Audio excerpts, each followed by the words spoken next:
नमस्कार मित्रों, हमारे यूट्यूब चैनल स्वतंत्र ज्ञान पर आपका बहुत बहुत स्वागत है। मित्रों, आज मैं अपनी एक स्वरचित कहानी दादाजी और तालाब का दर्द लेकर आई हूँ। उम्मीद करती हूँ ये कहानी आपको बहुत पसंद आएगी। तो चलिए शुरू करते हैं। बंकू के दादाजी गांव से बंकू के घर आए हुए थे। बंकू उन्हें पूरा शहर घुमाना चाहता था। एक दिन वो अपने मम्मी पापा के साथ दादाजी को शहर में स्थित एक फॉरेस्ट में घुमाने ले गया।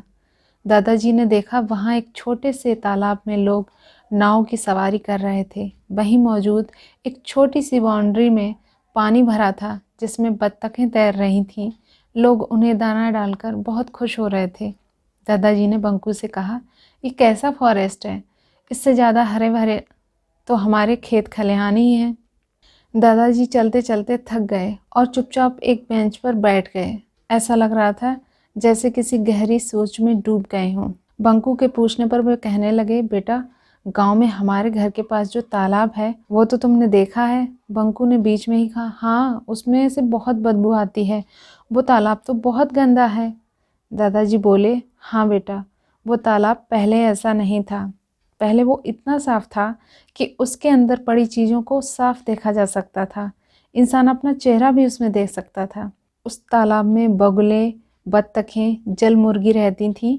जब वो तालाब में तैरती थीं तो ऐसा लगता था कि बस उन्हें देखते ही रहो। तरह तरह की चिड़ियाँ भी आती थीं, उसमें नहाती थीं, पानी पीती थीं। उसी तालाब में जानवर भी पानी पीते थे। उस तालाब का पानी सिर्फ इंसानों के पीने के बजाय हर काम में आता था। भैंसों का चारा लगाना हो, उन्हें नहलाना हो, लिपाई पुताई या धुलाई करनी हो, घर की चिनाई करवानी हो। गांव के अंदर की तरफ कुछ मछुआरे परिवार रहते हैं। वे मछली पालते थे, उसी से उनकी रोजी रोटी चलती थी। उसी तालाब में मोटी मोटी पत्तियों के साथ नाल नुमा छोटे छोटे पेड़ उगाते थे, जिन्हें उखाड़कर लोग बाग चूल्हे में जलाने के काम में लाते थे। एक बेलनुमा नाल भी होती थी जो बरसात के दिनों में फैलती थी। लोग उसकी सब्जी बनाते थे। उसी तालाब में कमल नाल और सिंघाड़े भी उगाए जाते थे। कमल नाल की सब्जी बनती थी और अचार बनता था, और सिंघाड़े, उनको उबाल कर खाया जाता था। ये बहुत मीठा लगता था। उसे सुखा लिया जाता था और उसकी जो गिरी बनती थी वो भी बहुत मीठी लगती थी। जब तालाब में कभी गंदगी हो जाती तो मिलकर सब उसकी सफाई कर देते थे। गर्मी के दिनों में बच्चे उस तालाब में उतर जाते और घंटों नहाया करते थे। जब तुम्हारे पापा छोटे थे तो उसके शांत पानी में खूब कंकड़ फेंकते थे और गोलाकार पानी को देखकर बहुत खुश होते थे। ये सब बड़ा मनोहारी लगता था। गर्मियों के ही दिनों में उस तालाब का पानी कभी कभी सूख जाता था, क्योंकि बहुत बार बरसात ना होने पर गांव के पास के खेतों की सिंचाई भी इसी तालाब के पानी से कर ली जाती थी। हम अनपढ़ लोग ऐसे ही खुश थे।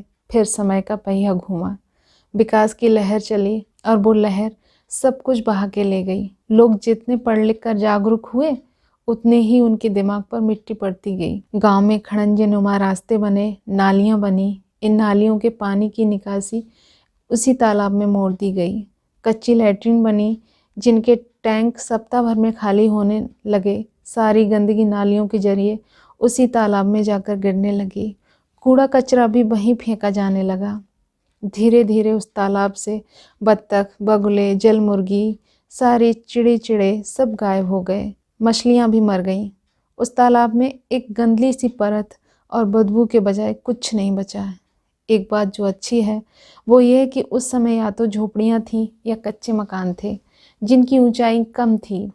तब यह तालाब थोड़ी सी ऊंचाई से सबको दिखाई देता था। आज गांव में हर तरफ 2 या 3 मंजिले घर बन गए हैं। अब सिर्फ कंक्रीट ही कंक्रीट दिखाई देती है। लोग उस बदबू के इतने आदी हो चुके हैं, उन्हें कभी उस तालाब की साफ सफाई पर ध्यान ही नहीं आता। दादाजी का गला रूंध गया था। बंकू ने दादाजी को पानी पिलाया। दादाजी ने फॉरेस्ट में मौजूद तालाब की तरफ इशारा करते हुए कहा, हर जगह की यही कहानी है बेटा।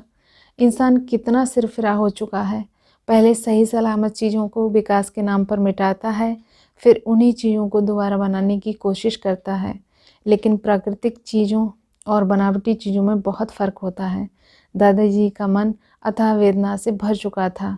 उनमें अब और आगे जाने की हिम्मत नहीं थी। उन्होंने बंकू से वापस चलने के लिए कहा और सभी लोग घर की तरफ वापस चल दिए।